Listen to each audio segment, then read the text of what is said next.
수련회 및 신입생 오리엔테이션 개회 예배를 하나님께 드리겠습니다.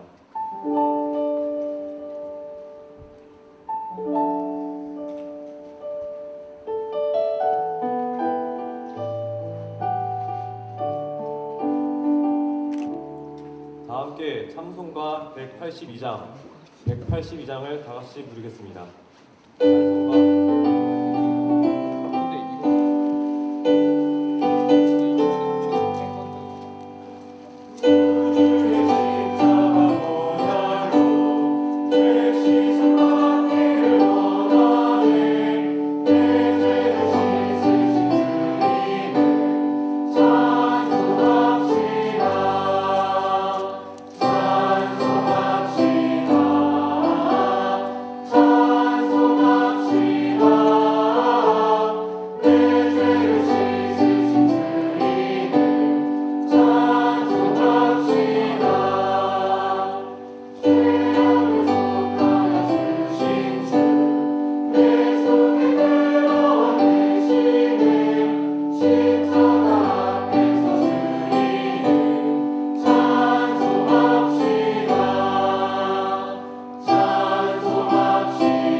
찬송가 SFC 어부위원장 김고은 운동원 나와서 SFC 강령 인도하겠습니다.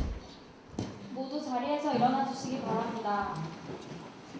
오른손을 들고 제가 SFC 강령 선창하며 호창해 주시기 바랍니다. SFC 강령. 하나, 우리는 전통적 웨스트민스터 신앙고백서 및 대소요리 문답을 우리의 신조로 한다. 하나, 우리는 개혁주의 신앙과 생활을 확립하여 세상의 빛과 소금이 됨을 우리의 목적으로 한다. 하나, 우리의 사명은 다음과 같다. 첫째, 개혁주의 신앙의 대한교회 건설과 국가와 학원의 복음화. 둘째, 개혁주의 신앙의 세계교회 건설과 세계의 복음화. 하나, 우리의 생활 원리는 다음과 같다. 첫째, 하나님 중심. 둘째, 성경 중심. 셋째, 교회 중심. 모두 손을 내리시고 자리에 앉아주시기 바랍니다. 전국 SFC 남부위원장 임주혁 운동원 예배를 위하여 기도하겠습니다.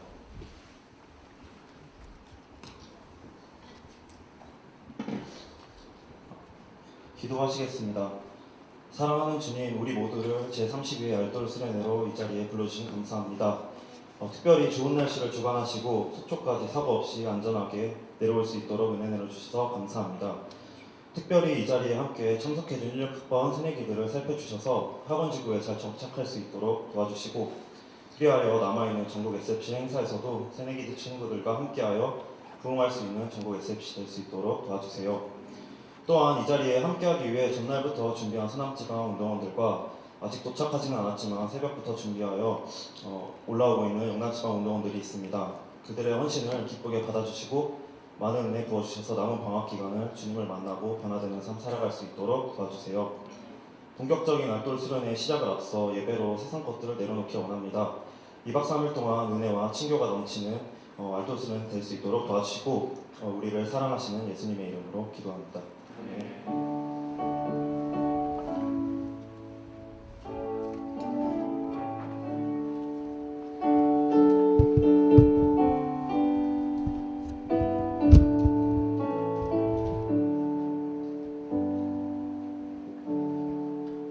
성경 공독 시간입니다. 찾으실 말씀은 신명기 21장 22절부터 23절 말씀입니다.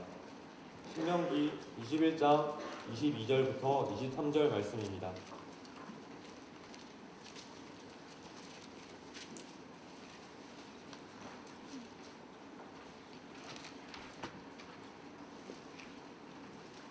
찾으셨으면 저와 여러분이 합독하겠습니다.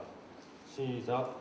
사람이 만일 주를 죄를 범함으로 내가 그를 죽여 나무 위에 달거든 그 시체를 나무 위에 밤새도록 두지 말고 당일에 장사하여 내 하나님 여호와께서 내게 기업으로 주시는 땅을 더럽히지 말라. 나무에 달린 자는 하나님께 저주를 받았습니다. 설교 시간입니다. 전국 SFC 간사 박민수 목사님 나오셔서 나무에 달린 자라는 제목으로 말씀 전해주실 때 많은 은혜 받으시기 바랍니다. 여러분, 우리 다 같이 한번 인사해 보도록 하겠습니다. 참 잘 오셨습니다. 앞뒤 전후좌우 살피시면서 다시 한번 인사하겠습니다. 참 잘 오셨습니다. 감사합니다. 사실 우리 겨울 일정이 참 많잖아요. 동기 수양회부터 시작해서 또 여전도의 수련회 참석하는 우리 공동원들도 있고 또 MT에다가 각종 모임, 각종 뒤풀이 그러다가 이제 알돌 수련회까지 왔습니다. 그래서 많이 힘들 거예요. 사실 체력적으로. 그렇지만 우리는 젊기 때문에 그러나 우리는 팔팔하기 때문에 얼마든지 또 우리 알돌 수련회 때 은혜 받고 또 열심으로 교제하고 또 힘을 얻어서 각자 지구에서 또 지방에서 캠퍼스에서 알돌로 섬길 수 있음을 저는 믿습니다. 아멘. 그래서 힘내서 우리 예배할 때는 정성을 다해서 예배하고 또 코이노니아 할 때는 힘을 다해서 코이노니아하고 또 밥을 할 때는 최선을 다해서 맛있게 요리해서 그렇게 먹을 수 있도록 적극적으로 수련회에 참여하는 우리 모든 SFC 운동원들 되시기를 바랍니다. 많은 운동원들이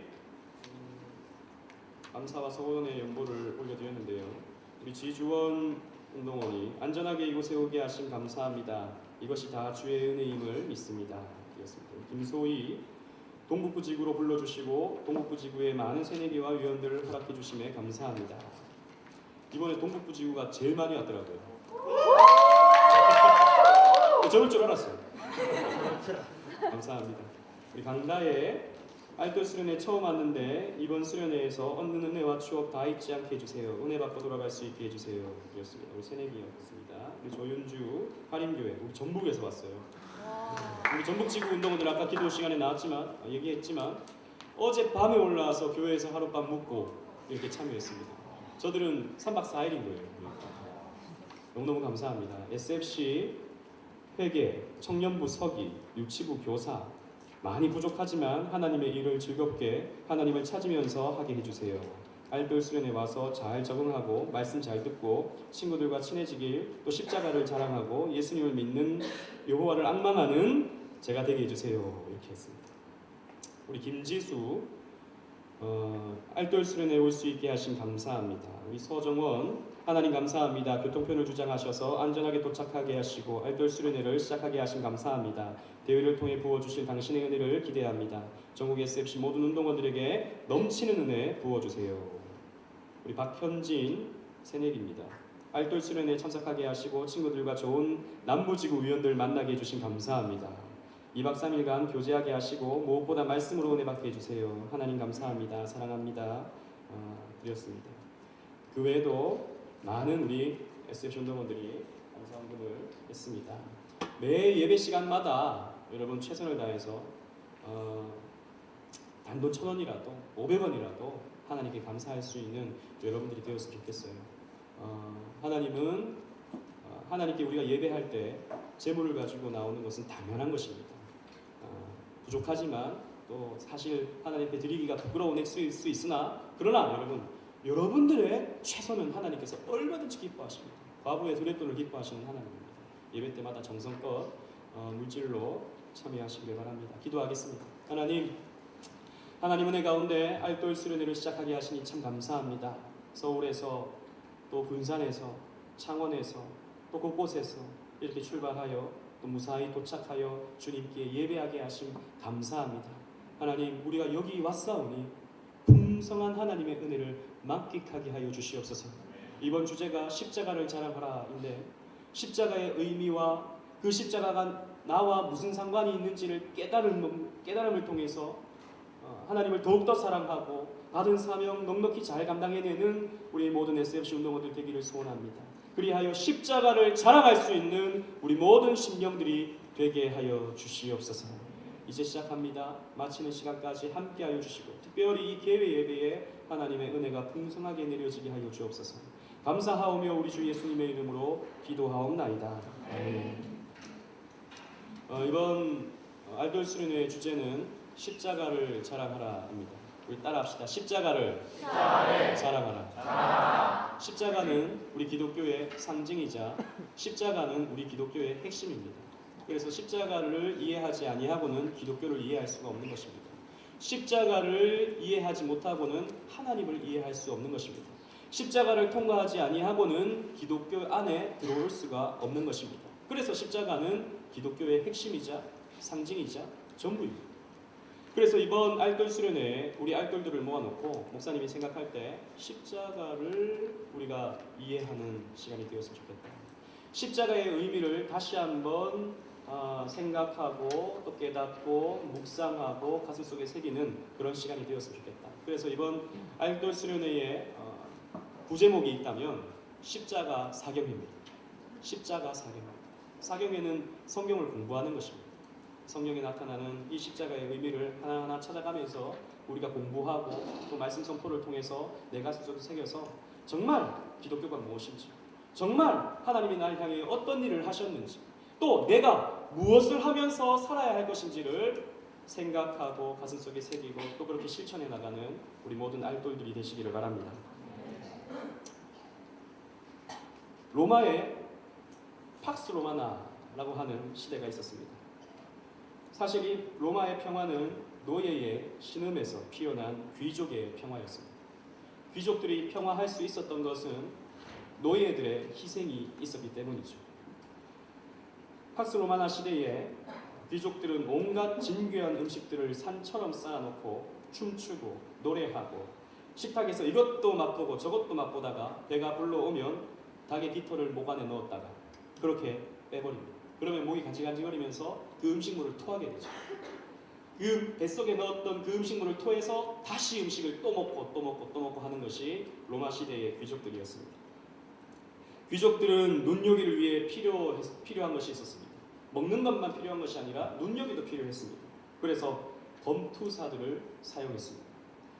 검투사들이 싸울 때에 그 사람들을 장혹하게 죽이는 그 장면을 사람들은 즐겼습니다. 그래서 그냥 싸우면 재미없으니까 몸을 다 벗겨놓고 알몸으로 싸우겠습니다. 그래서 여기저기서 생겨나는 상처들, 그런 것을 보면서 사람들은 치열을 느꼈고 그 칼이 사람들의 몸을 찔러갈 때 거기서 터져나오는 피, 상처, 그리고 또 그런 살점들, 이런 것들을 통해서 귀족들은 희열을 느끼면서 그것들을 관람했었습니다. 그때 당시에 검투사 중에 검투사의 이름이 스파르타쿠스라는 사람이었습니다. 여러분은 뭐 영화라든지 또 드라마를 통해서 여러분을 본 우리 운동원들도 있는 줄로 압니다. 이 스파르타쿠스는 누비아의 금광에서 끈질기게 생명의 끈을 붙잡고 있다가 검투사로 발탁된 사람이었습니다. 노예 출신이었습니다. 금강에서 금을 캐내는 그런 노예 중에 한 사람이었습니다. 그러나 검투사가 되었을 때 그는 많은 혹평에 시달렸습니다. 또 검투사로 살면서 사람들을 죽이는 것이 그는 참을 수 없는 괴로움이었습니다. 동료들을 죽여야 하니까, 사랑하는 친구들을 죽여야 하니까, 그리고 또 자기도 언젠가는 그렇게 죽어갈 것이다 라고 하는 비참함 속에서 신음해야만 했습니다. 그러다가 스파르타쿠스는 동료들과 싸우다가 죽을 운명을 거부하고 동료들과 함께 의기투합해서 도발을 시도했습니다. 200명의 노예가 도망을 시도하여 그 중에 78명의 노예가 베시비오 산으로 도망하는 결과를 얻었습니다. 그래서 인근에 있는 귀족의 장원을 습격했습니다. 그들은 검투사였기 때문에 무예에 능했습니다. 그래서 스파르타쿠스를 우두머리로 해서 봉기의 깃발을 날리면서 승전을 거듭했습니다. 노예군은 싸울수록 강해졌습니다. 기원전 72년에 이르러서는 12만 명의 스파르타쿠스를 따르는 대군단이 형성되었습니다. 이들의 봉기 앞에 로마의 통치 권력은 어찌할 바를 몰랐습니다. 기원전 71년 노예군과 로마군 사이에 일대 결전이 벌어졌습니다. 로마군의 총지휘관은 유명한 크라수스였습니다. 스파르타쿠스는 적장의 목을 제 손으로 치겠다라고 선언하면서 크라수스는 나오라! 라고 외쳤습니다. 그때 크라수스와 이 스파르타쿠스의 일대 결전이 벌어지게 되었습니다. 스파르타쿠스의 칼이 크라수스의 몸을 찔렀습니다. 크라수스는 무릎을 꿇고 말았습니다. 그래서 그의 투구를 벗기려고 하는 순간 옆에 있던 어떤 군사가 스파르타쿠스의 허벅지를 찔러버렸습니다. 알고 보니 자기와 싸웠던 크라수스는 진짜 크라수스가 아니었고 크라수스의 복장을 했던 위장된 크라수스였습니다. 자기 뒤에서 찔렀던, 자기의 허벅지를 찔렀던 사람이 진짜 크라수스였던 것입니다.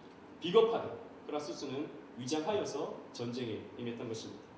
스파르타쿠스는 끝까지 싸웠습니다. 하지만 그 준비되었던, 그 전략을 묘하게 짜놓았던 이 크라수스의 군대 앞에서는 무너질 수밖에 없었습니다. 크라수스는 6,000명의 노예를 포로로 잡았습니다. 카푸아에서 로마로 가는 길을 따라서 십자가를 세우고 그 위에 노예들을 못 박았습니다. 끝이 보이지 않는 십자가의 행렬들, 그리고 십자가마다 걸려있는 노예의 시신들, 창으로 배를 찔러 구멍을 내고 피가 질질 흐르고 사람들은 목이 말라 목이 타는 그런 상황 가운데 엄청난 십자가의 행렬, 비참한 십자가의 행렬, 잔혹한 십자가의 행렬이 스파르타쿠스와 그 노예들이 달려서 그런 모습들이 연출되었던 것입니다. 로마 귀족들은 가장 고통스럽게 죽어가는 십자가형을 고안하고 또 사람들을 가장 잔혹하게 죽이고자 그들을 십자가에 못 박았던 것입니다. 사실 로마뿐만 아니라 옛날 아수르, 바사, 카르타고, 베니게, 애굽, 헬라 사람들도 죄수를 나무에 달아 처형하는 방식을 사용했습니다. 그럴 경우에는 가장 혐오스러운 범죄를 저지른 사람, 노예 중에 노예, 가장 극형을 받아야 마땅한 사람들을 나무에 달고 처형했던 것입니다. 사실 우리가 현대의 십자가를 목걸이로 달기도 하고 또 귀걸이로 달기도 하고 하지만 이것은 잔혹한 형태입니다. 그러니까 오늘날로 말하자면 또 비슷한 걸로 비유하자면 뭐 단두대를 목걸이로 하고 있거나 단두대를 귀걸이로 하고 있거나 전기 고문 의자를 목걸이로 하고 있는 그런 것과 똑같은 것입니다.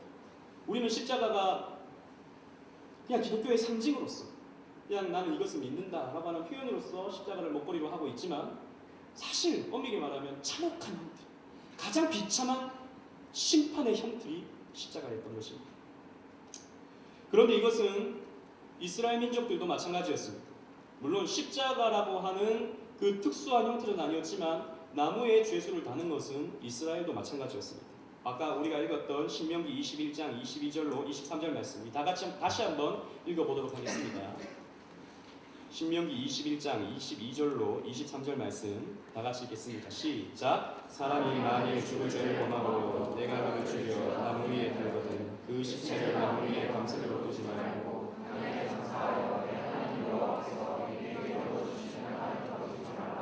나무에 달린 자는 하나님께 저주를 받았습니다. 아멘. 사람이 죽을 죄를 범할 때 나무에 달아 그를 죽게 해라 라고 하는 것이 하나님의 명령이었습니다. 나무에 달린 자 그는 저주를 받았습니다. 여러분 우리는 이 말씀, 이 신명기의 말씀을 통해서 십자가에 달리신 예수 그리스도를 바라볼 수 있어요. 이 나무에 달린 자가 바로 예수 그리스도다라는 것을 구속사적인 맥락 속에서 이해할 수 있어야 되는 것이다 라는 것이죠. 그렇다면 누가 나무에 달리는가? 누가 나무에 달려야 하는가? 죽을 죄를 범한 사람입니다. 22절 말씀 보니까 사람이 만일 죽을 죄를 범함으로 그랬습니다. 이 본문은 신명기 속에 하나님의 백성들이 가나안 땅에서 지켜야 할 율법들을 모세가 다시 한번 정리해 주는 말씀입니다. 이런 법을 너희가 지켜야 되는데 이것이 하나님의 율법인데 이것을 너희들이 지키지 않으면 저주를 받아 나무에 달리게 된다. 그래서 그들은 죽어야 된다라고 말하게 되는 것입니다. 즉 하나님의 율법을 지키지 않을 때, 그 하나님의 율법을 온전히 지키지 않을 때 이렇게 나무에 달려야 된다라고 성경은 말하고 있는 것입니다. 그렇다면 하나님의 율법은 무엇입니까? 하나님의 율법은 누가복음 10장 25절로 28절 우리 다 같이 찾아봅시다. 누가복음 10장 25절로 28절 말씀.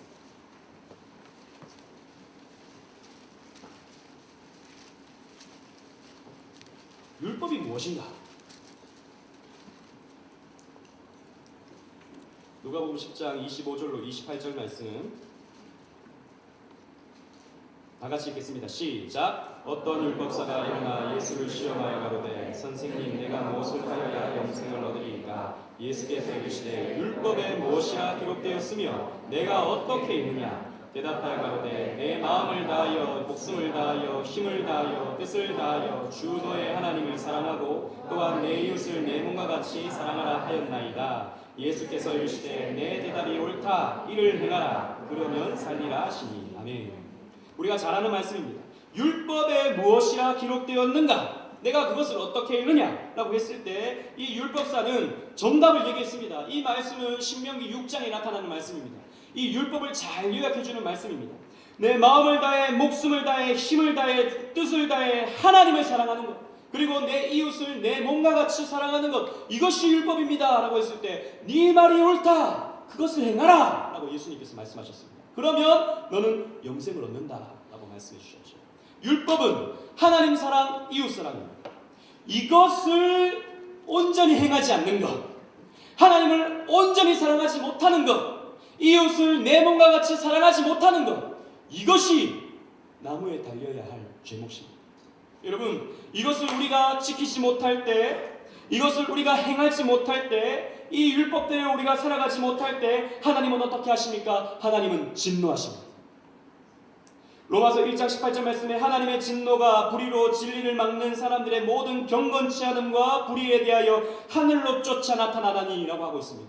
하나님은 율법을 지키지 못하는 저와 여러분을 향해서 진노를 바라고 계시고 그 진노의 대가로서 우리는 형을 받아야 되는 것입니다. 그 형이 바로 나무에 달려야 한다라는 것입니다.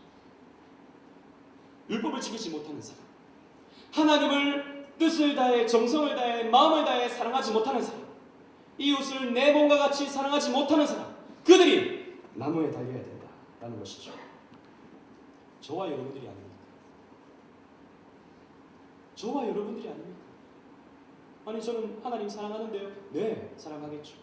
그러나 여러분, 마음을 다해 정성을 다해 뜻을 다해 하나님을 사랑하고 있는가? 저는 이웃을 사랑하는데요. 저는 이 친구도 사랑하고 이 친구도 사랑하고, 네, 사랑할 수 있어요. 그러나 너 자신만큼 사랑하는 거야. 내 몸과 같이 사랑하는 거야. 또 어떤 친구는 사랑하고 어떤 친구는 미워하고, 이게 아니고 내 이웃 전부를 사랑해내고 있는가? 우린 여기서 실패한다라는 것이죠. 그런 사람들이 바로 나무에 달려야 하는 것입니다. 그렇다면 나무에 달림의 결과는 무엇인가? 죽음입니다. 22절 하반절 말씀에 내가 그를 죽여 나무 위에 달거든 그랬습니다.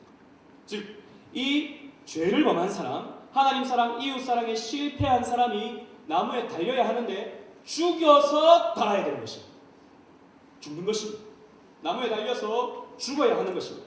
죄의 결과, 처형의 결과는 죽음입니다. 창세기 2장 17절 말씀에 선악을 알게 하는 나무의 실과는 먹지 말라. 내가 먹는 날에는 정녕 죽으리라 그랬습니다. 하나님의 명령에 순종하지 아니하면 어떻게 된다? 죽는다 라는 것입니다. 하나님의 말씀을 온전히 행하지 못하는 것도 죽는다. 부족해서, 연약해서. 저는 실수했는데요. 그래도 죽는 거예요. 그래도 심판받는 거예요. 로마서 6장 23절 말씀에 죄의 삭슨 사망이다. 죄의 삭슨 사망이다. 죄의 결과는 죽는 것이다. 그래서 우리 인간에게 죽음이 찾아오는 것이죠. 첫사람 아담이 선악과를 따먹음으로 말미암아 죽어버리는 것입니다. 그의 영이 죽어버리는 것이죠. 원래는 하나님과 교제할 수 있었는데, 하나님과 얼마든지 이 소통하면서 살 수 있었는데, 선악과를 따먹음으로 하나님과 같이 되고 싶었던 그 욕망 때문에 선악과를 따먹음으로 죄를 범하여 죽어버린 것입니다. 그래서 스스로는 하나님을 찾을 수 없어요. 살았다 하나 죽어버리게 된 것입니다. 또 죄의 결과가 무엇입니까? 이 나무에 달림의 결과가 무엇입니까? 수치입니다. 수치. 공개적 처형으로 죄인이 나무에 달릴 때 모든 지나가는 사람들이 그 사람을 보게 되는 것이죠. 나무에 달린 사람. 저 사람은 저주받은 사람. 저 사람은 율법을 범한 사람. 저 사람은 하나님 말씀대로 살지 못한 사람. 지나가는 사람들이 다 보게 되는 것입니다. 그래서 그 나무에 달린 사람들의 가족들은 수치를 받는 것이죠. 또 나무에 달린 사람조차도 수치를 받는 것이죠. 여러분, 나무에 달린다고 할 때 우리는 그냥 달린다라고 생각하기 쉽지만, 나무에 달릴 때는요, 옷을 다 벗겨서 다는 것입니다. 벌거벗은 채로 나무에 달리는 것입니다. 수치스러운 것이죠. 이사야 1장 21절 말씀 보니까 하나님께서 앞으로 심판의 때에 어떻게 하시는가?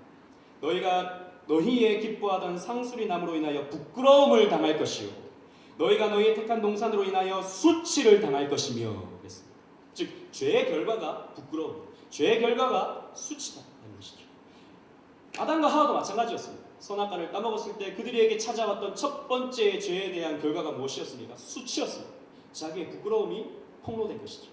자기가 부끄럽다는 것을 알게 된 것이죠. 죄의 결과였다는 것이죠. 그래서 죄의 결과로서 찾아온 것이 죽음과 수치입니다.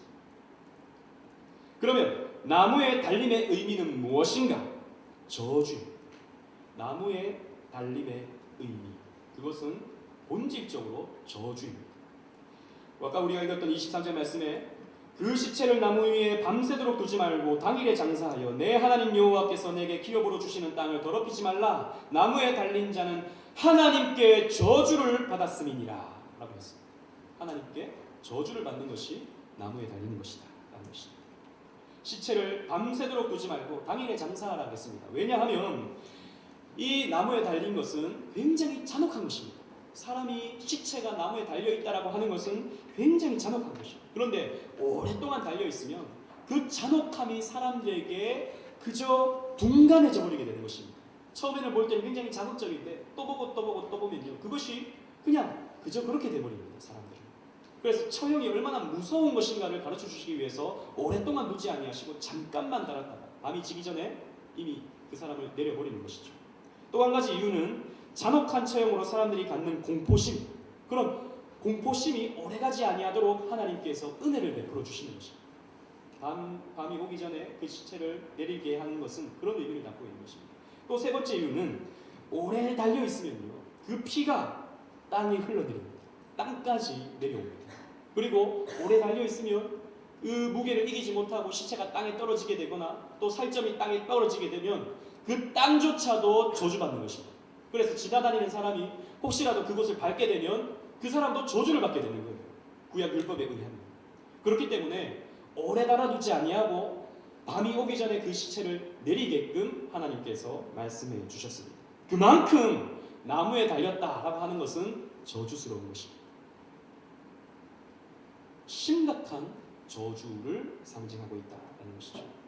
성경에 보면 저주를 설명하는 구절이 나옵니다. 저주가 어떤 내용인가? 우리 신명기 28장을 한번 펴봅시다. 신명기 28장.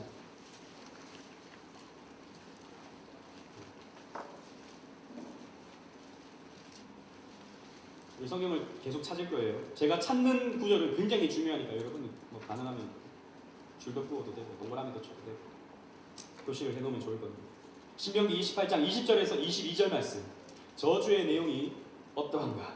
신명기 28장 20절에서 22절 다 같이 읽겠습니다. 시작. 내가 악을 행하여 그를 잊음으로 내 손으로 하는 모든 일에 여호와께서 저주와 공고와 번책을 내리사 망하여 속히 파멸케 하실 것이며 여호와께서 내 몸에 염병이 들게 하사 내가 들어가 얻을 땅에서 필경거를 멸하실 것이며 여호와께서 폐병과 열병과 상함과 학질과 한재와 풍재와 썩는 재앙으로 너를 치시리니 이 재앙들이 너를 따라서 너를 진멸케 할 것이라. 아멘. 여러분, 이 말씀 앞에 신명기 28장은 어떤 내용을 담고 있냐면 내가 마음을 다하고 정성을 다하고 뜻을 다하여 하나님을 사랑하면 이런 복을 받고 저런 복을 받고 이런 복을 받고 저런 복을 받고 라고 하는 말씀이 반복되어지고 또 이 15절부터는 내가 사랑하지 못하면 하나님을 그렇게 사랑하지 못하면 이렇게 저주를 받고 이렇게 저주를 받고 저렇게 저주를 받고 그렇게 저주를 받고 이 말씀이 계속 반복됩니다. 그 저주의 내용이 이것입니다. 파멸입니다. 너희 인생의 파멸. 그리고 내 몸에 폐병과 열병과 상한과 학질과 한재와 풍재와 썩는 재앙 이것이 너희들에게 미칠 것이다 라고 하나님께서 저주의 내용을 말씀해 주셨습니다. 하나님을 그렇게 사랑하지 못할 때 하나님이 우리의 인생의 최고의 자리에 있지 못할 때 하나님을 우리가 마음을 다해 사랑하지 못할 때 저주를 받는 것입니다. 그 저주의 결과로서 나무에 달리는 것이죠. 그러니까 이 십자가에 달린다는 것, 이 나무에 달린다는 것은 이런 무서운 저주를 담고 있는 것입니다. 무서운 저주의 의미를 담고 있는 것입니다. 여러분, 하나님은 공의로우신 하나님입니다. 하나님은 사랑의 하나님이시면서 동시에 공의로우신 하나님. 하나님은 용서하시는 하나님과 동시에 하나님은 심판하시는 하나님. 우리는요, 그 하나님의 양면을 볼 수 있어야 된다는 것이죠. 그래서 우리는 나무에 달리는 이 장면을 볼 때 심판하시는 하나님, 공의로우신 하나님을 바라볼 수 있어야 됩니다. 그 내용이 무엇입니까? 죄를 용납할 수 없는 하나님, 죄에 대해서 진노하시는 하나님, 죄를 반드시 심판하시는 하나님. 하나님은 무서운 하나님입니다. 여러분. 하나님을 여러분 우리는 두려워할 수 있어요. 하나님을 너무 우리는 쉽게 생각해서는 안 되는 것입니다. 당신을 사랑하지 못하는 인생을 향하여 진노를 바라시는 하나님. 마음을 다해 정성을 다해 뜻을 다해 하나님을 사랑하지 못하는 저와 여러분들을 향하여 진노를 바라시는 하나님. 그 진노의 대가로서 심판하시고 그 심판의 내용으로서 저주하시는 하나님. 이분이 우리가 믿는 하나님. 그래서 성경에는 이 나무에 달린 사람들의 예시가 나옵니다. 우리 한번 말씀을 찾아볼까요? 여호수아 8장 29절.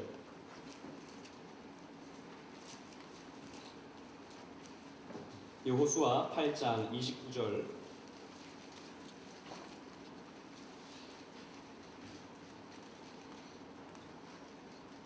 자, 찾았으면 다 같이 읽겠습니다. 시작. 그가 또 아리 왕을 저녁 때까지 나무에 달았다가 해질 때에 명하여 그 시체를 나무에서 내려 그 성문 거기에 던지고 그 위에 돌로 큰 무더기를 쌓았더니 그것이 오늘까지 있더라. 아멘. 여호수아가 여리고성을 치고 그 다음에 아이 성을 칩니다. 그래서 아이 성을 치고 아이의 왕을 나무에 달았습니다. 왜 나무에 달았을까요? 그는 우상 숭배자였기 때문입니다. 그는 하나님을 모르는 인생이었기 때문입니다. 여러분, 사실 이 아이의 왕은 하나님을 몰랐어요. 하나님을 알지 못했습니다. 하나님을 믿을 수 있는 전도자도 없었습니다. 그런데 여호수아가 이 아이 성을 함락하고 나서 이 왕을 나무에 달았습니다. 왜? 하나님을 몰랐다는 것이죠. 그것이 그에게 죄였다라는 것입니다. 그것이 그에게 저주받은 이유가 된다라는 것입니다. 그래서 나무에 달아서 해질 때까지 나무에 달았다가 그를 내렸다라고 하는 말씀이 나옵니다. 하나님을 믿지 아니하는 자, 하나님을 모르는 자, 심판받는 것입니다. 저주받는 것입니다. 또 여호수아 10장 26절 27절 성경책을 펴서 여호수아 10장 26절로 27절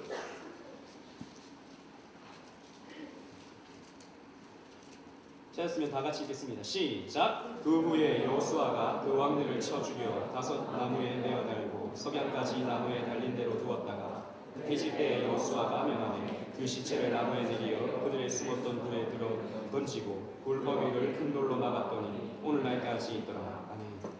여호수아가 전복 전쟁을 계속해 나가는데 이 가나안의 5왕을 사로잡아서 그 5왕을 또 나무에 달았습니다. 이스라엘 백성들에게 저항하는 자, 하나님의 백성에게 저항하는 자, 다른 말로 하나님 앞에 저항하는 자, 나무에 달린다라는 것이죠. 하나님 말씀에 순종하지 아니하고 하나님 말씀에 저항하는 자, 나무에 달려야 된다.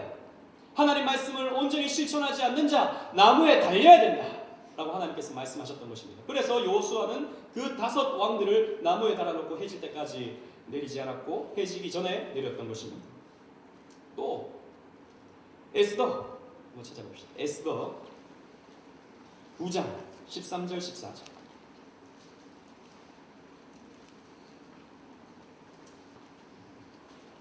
부지런히 찾으세요. 아니 난 안 찾을래. 난 못 찾겠어.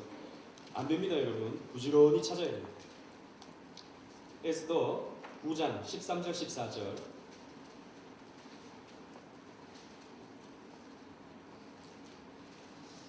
다 같이 읽겠습니다. 시작. 에스더가 가로되 왕이 만일 선의하시거든 수산에 거하는 유다인들로 내일도 이르날 조서를 행하게 하시고 하만의 10아들의 시체를 나무에 달게 하소서.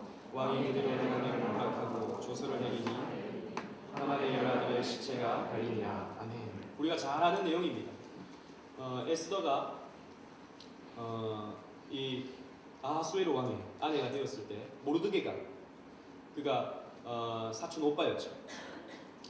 모르드게가 하만에게 절하지 않는다는 이유로 이 하만이 그것에 흥분하고 그것을 못마땅하게 여겨서 유대인들을 다 죽여버리려고 합니다. 그런데 나중에 에스더가 왕이여, 하만이 내 민족을 다 죽여버리려고 합니다 라고 고발하게 되고 그 이스라엘 사람들을 죽이려고 했던 그 장대, 하만이 준비했던 유대인들을 체험하려고 준비했던 그 장대에 하만과 하만의 가족들이 대신 달리게 되는 것입니다. 나무에 달린 하만.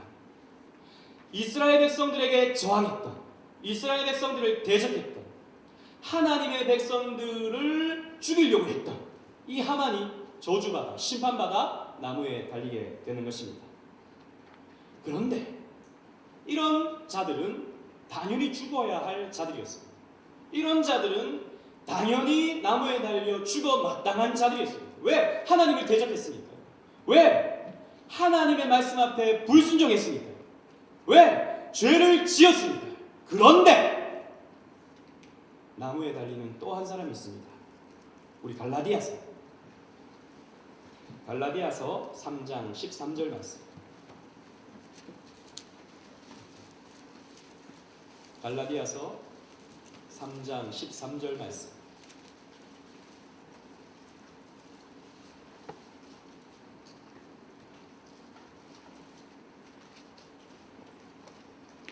자, 다 같이 읽겠습니다. 시작. 그리스도께서 우리를 위하여 저주를 받은 바 됐습니다. 율법의 저주에서 우리를 생명하셨으니 기록된 바 나무에 달린 자마다 저주 아래 있는 자가 되었습니다. 그리고 이 말씀은 줄을 한 3번을 끄으십니다.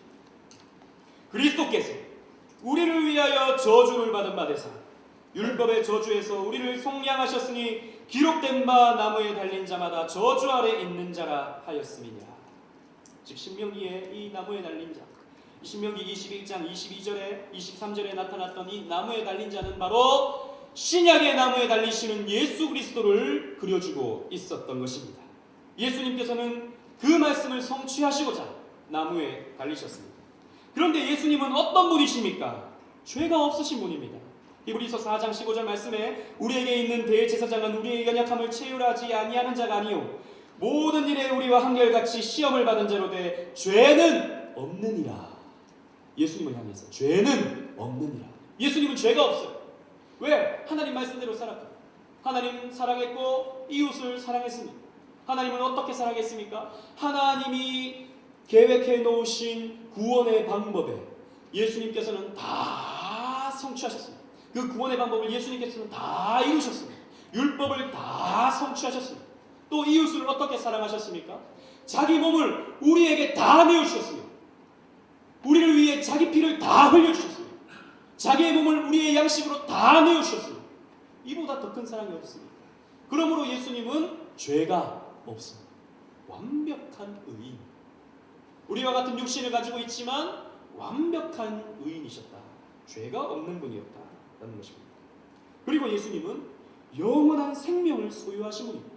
사실 예수님은 이 땅에 오시기 전에는 영원한 생명을 소유하셨던 분입니다. 그런데 사람의 몸을 입으시고 이 땅 가운데 오셔서 죽으셨죠. 그런데 예수님은 본질적으로 영원한 생명을 소유하신 분입니다. 우리 이 말씀 한번 찾아보겠습니다. 요한 1서, 저 뒤에 있는 요한 1서.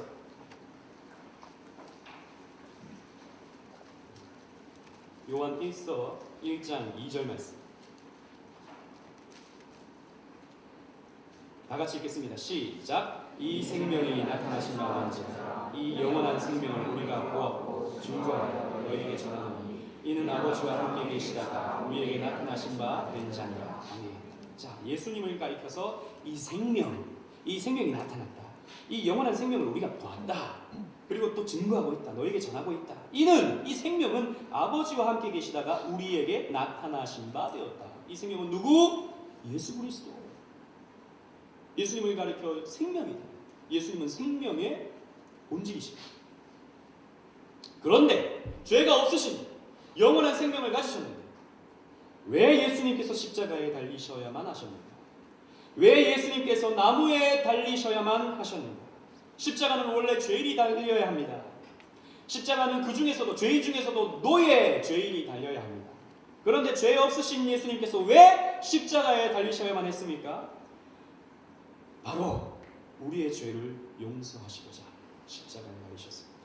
마태복음 26장 28절 말씀에 이것은 죄 사함을 얻게 하려고 많은 사람을 위하여 흘리는 바 나의 피 곧 언약의 피니라. 즉 예수님께서 십자가에 달리셔서 흘리신 그 피는 우리의 죄를 사하시기 위하여 흘리신 피다라는 것입니다. 그래서 여러분 십자가는 우리의 죄를 폭로합니다. 십자가는 여러분들의 죄를 폭로합니다. 왜 십자가가 세워져야만 했는가?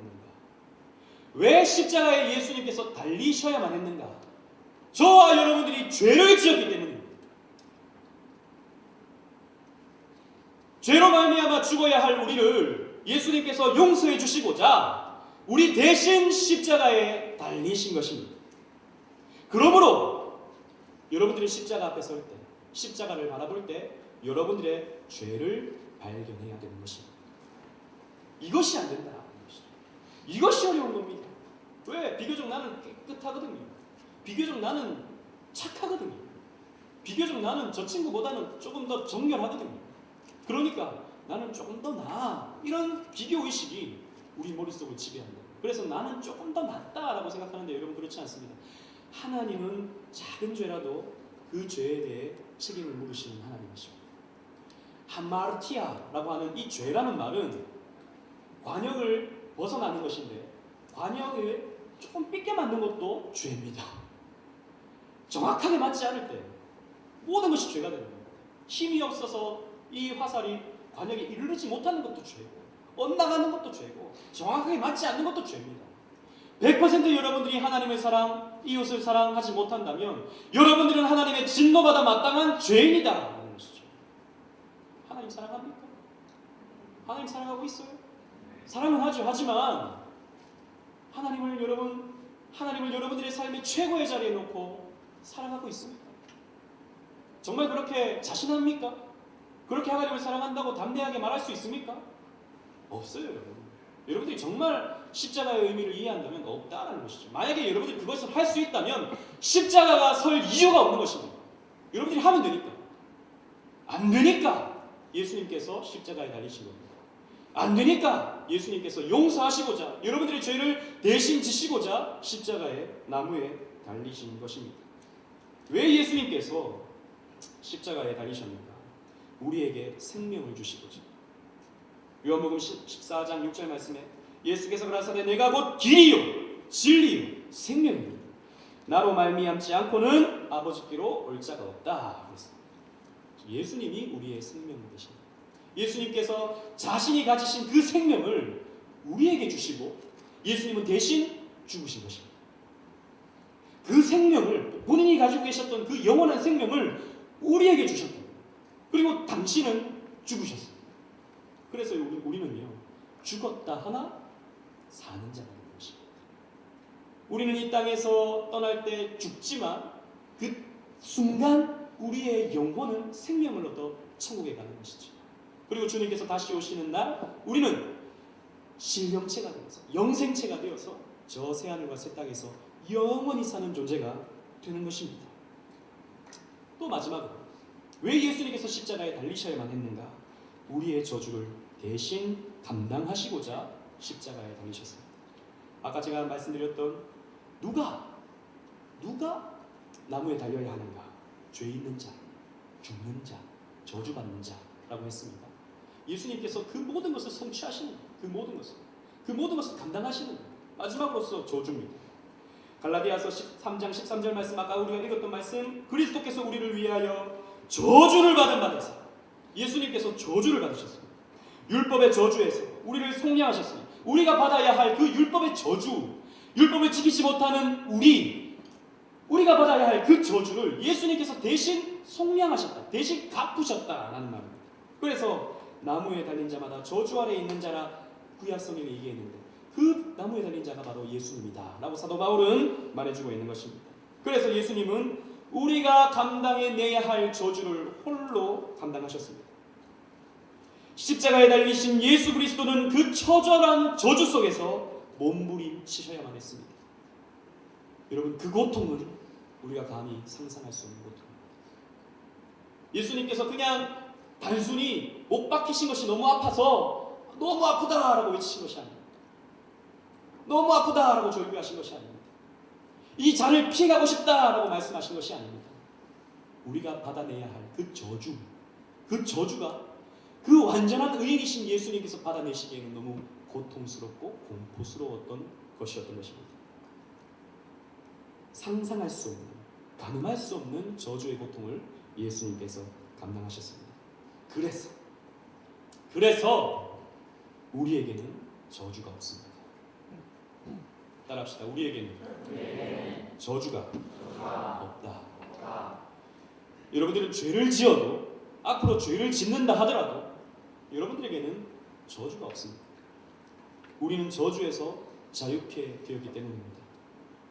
여러분, 그래서 우리의 삶에는 죄를 지었기 때문에 하나님께서 우리를 저주하지 않으시고, 내가 죄 지어가지고 이런 질병이 찾아왔나? 내가 죄 지어가지고 우리 가정이 이렇게 힘겹나?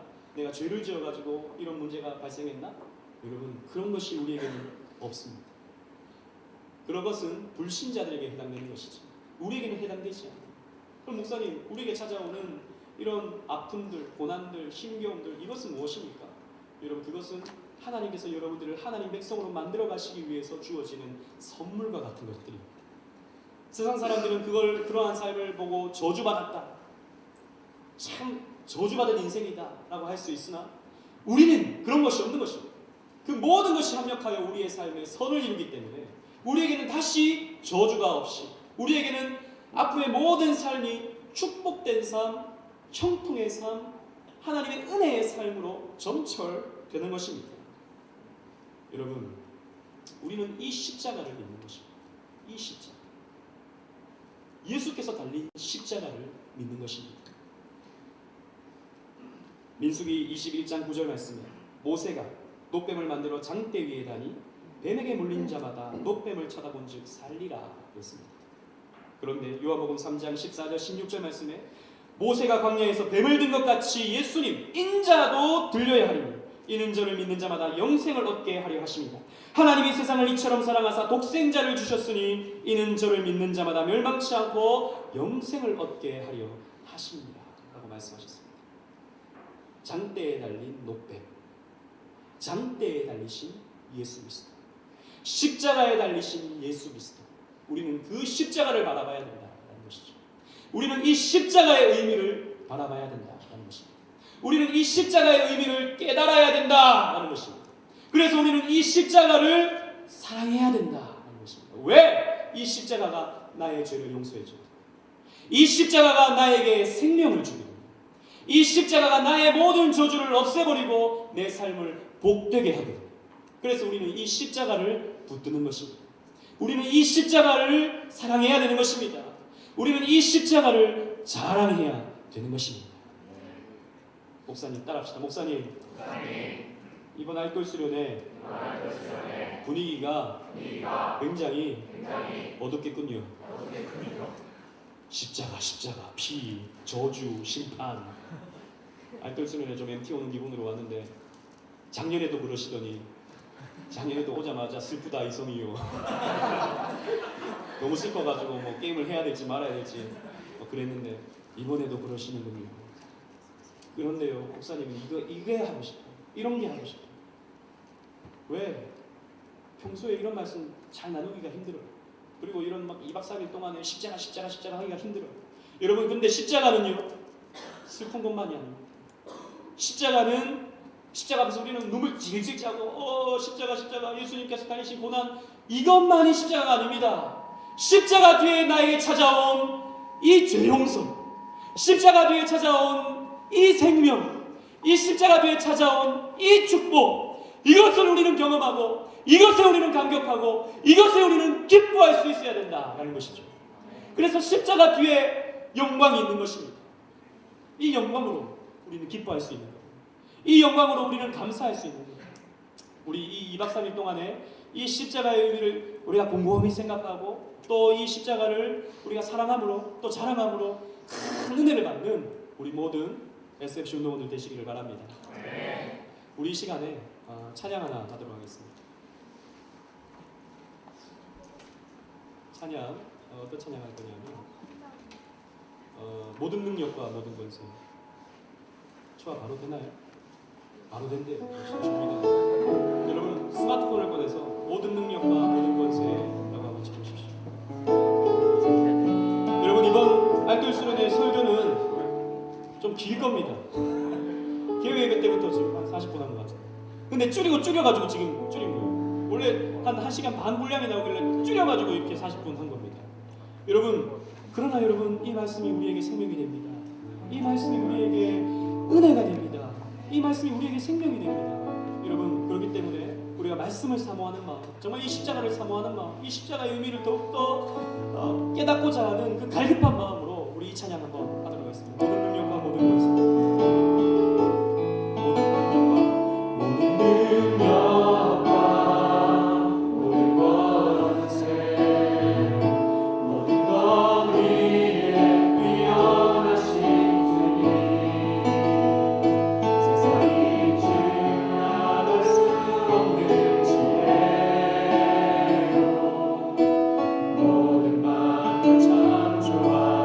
모든 나라와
받고 외면당하셨네. 짓밟힌 장미꽃처럼 나를 위해 죽으셨네. 나의 주 십자가 고통 당하사 고통 당하사 버림받고 외면당하셨네. 짓밟힌 장미꽃처럼 나를 위해 죽으셨네. 나의 주 십자가 고통 당하사 고통 당하사 버림받고 외면당하셨네. 짓밟힌 장미꽃처럼 나를 위해 죽으셨네. 나의 주. 여러분, 이 찬양에 가사 보면 모든 능력과 모든 권세를 가지신 우리 예수님께서, 모든 나라를 가지시고 모든 보좌를 가지신 우리 주님께서, 세상의 그 어떤 값진 보물보다 더 귀하신 우리 주님께서 나를 위해, 나를 위해 십자가를 지시고 짓밟힌 장미꽃처럼 죽으셨습니다. 왜 십자가에 달리셨습니까? 왜 나무에 달리셨습니까? 왜 그 저주받은 나무에 달리셔서 수치를 당하셔야만 했습니까? 저와 여러분들의 죄를 용서하기 위함이었습니다. 저와 여러분들에게 생명 주기 위함이었습니다. 우리가 받아야 할 그 저주를 예수님께서 다 대신 가져가 주시기 위함이었습니다. 여러분, 루터는 이런 말을 했습니다. 왜 나는 십자가를 바라보면서 눈물이 없는가? 루터가 어느 날 십자가를 바라볼 때 아무런 감정이 없는 거예요. 그래서 루터는 엉엉 울었어요. 그 십자가를 바라볼 때 아무런 감격이 없었어. 그 십자가를 바라볼 때 아무런 감사가 없어서, 나는 왜 십자가를 바라봄에도 불구하고 왜 지금 눈물을 흘리지 못하는가 가슴을 치며 그것 때문에 눈물을 흘렸습니다. 여러분, 우리의 자세가 그런 자세가 돼야 돼요. 우리의 마음 자세가 그런 마음 자세가 돼야 됩니다. 십자가를 우리는 사랑해야 돼요. 그 십자가 앞에서 감격해야 돼요. 이 시간 기도하실 때, 하나님, 이번 이 십자가를 자랑하라 라고 하는 이 알뜰 수련을 통해서 우리가 교제하는 것도 좋고 또 친교하는 것도 좋고 즐거운 시간 갖는 것도 좋고 바다를 보면서 소리 한번 힘차게 지르는 것도 좋고 다 좋지만, 이 십자가 앞에서 감격할 수 있는 나 자신이 되게 하여 주옵소서. 이 십자가가 나와 어떤 상관이 있는지를 이해하고 깨닫는 제가 되게 하여 주옵소서. 그리하여 십자가를 사랑하고 자랑할 수 있는 제가 되게 하여 주옵소서. 그리고 이번 알뜰 수련회 2박 3일 일정이 하나님 은혜 가운데 잘 진행되게 하셔서 정말 우리가 더욱더 알뜰로서 훈련받아 주님의 귀한 사명 잘 감당할 수 있는 우리 모두가 되게 하여 주옵소서. 그리고 이 알뜰 수련회를 통해서 우리 학원진과 더욱더 멤버십이 트레이닝되고 더욱더 단단한 그런 사랑으로 뭉쳐질 수 있는 우리 학원지구가 되게 하여 주옵소서. 우리 세 가지 기도 제목, 이 세 가지의 기도 제목을 놓고 우리 함께 다 같이 기도하고 제가 마무리 기도하도록 하겠습니다.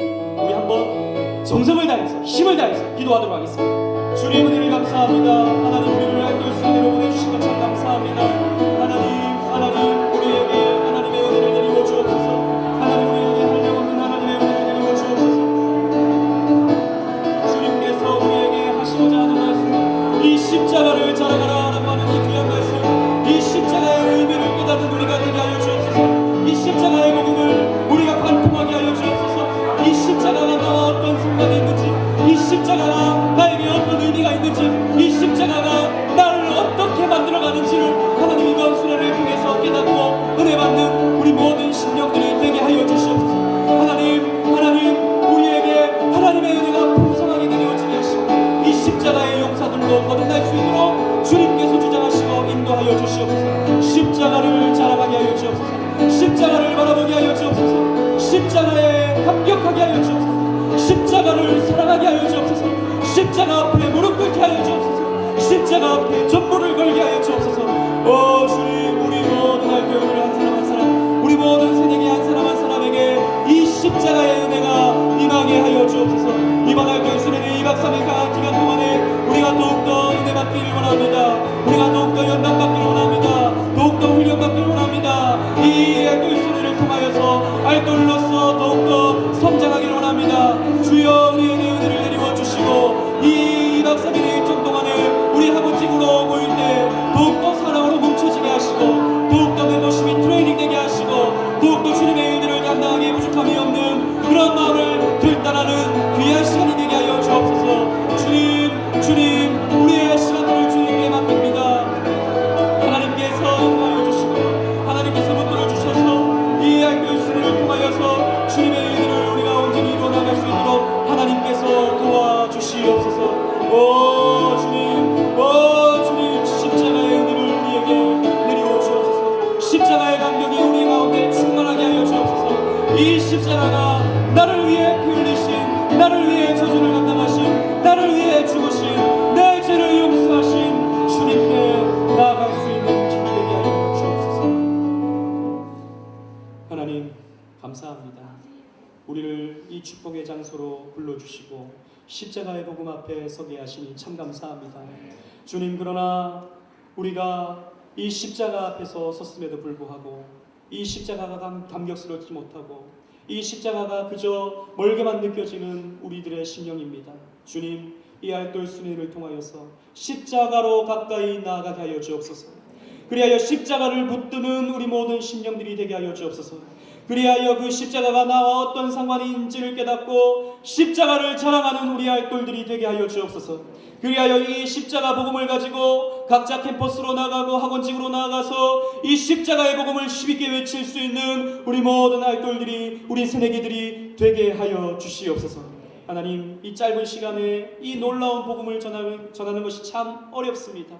주님께서 부족한 저의 입술을 주장하여 주셔서 하나님 말씀을, 이 십자가의 복음을 잘 선포할 수 있는 지혜를 허락하여 주시고 입술을 주장하여 주시옵소서. 우리 듣는 모든 우리 알뜰들, 우리 모든 듣는 새내기들에게 하나님의 은혜가 폭포수와 같이 내려지는 이 알뜰 수련회 되게 하여 주시옵소서. 그리고 이 2박 3일의 일정 가운데 우리 모든 학원지구 운동원들이 사랑으로 뭉쳐지게 하시고 주님의 십자가의 은혜로 하나 되게 하여 주시옵소서. 그리하여 우리 이 2박 3일의 일정이 다 은혜롭게 진행되게 하여 주시고 즐겁고 행복한 시간으로 만들어갈 수 있도록 주장하여 주시옵소서. 감사하오며 우리 주 예수님의 이름으로 기도하옵나이다. 아멘.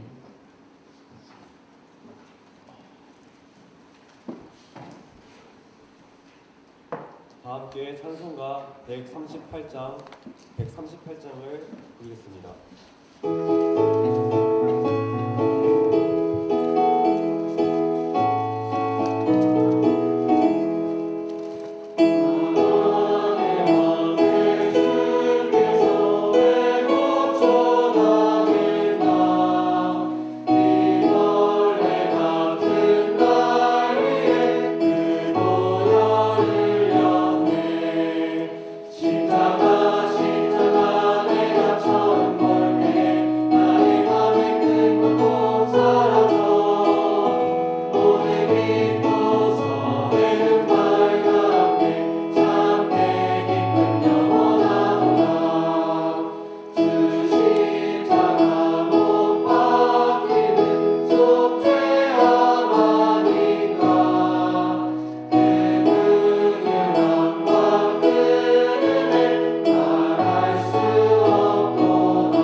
제32회 알뜰 수련회 및 신입생 오리엔테이션 대회 예배를 모두 마치겠습니다. 기도하겠습니다.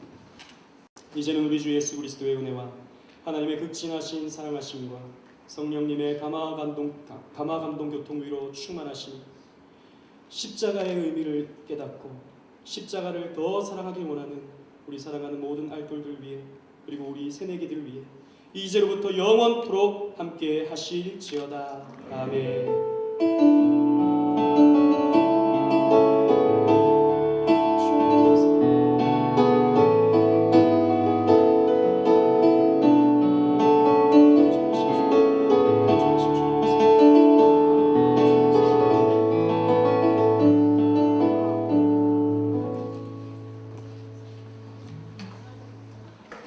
예배를 모두 마치셨습니다. 지금부터 진행부장 장선혁 운동원 나와서 이후 프로그램 진행하도록 하겠습니다.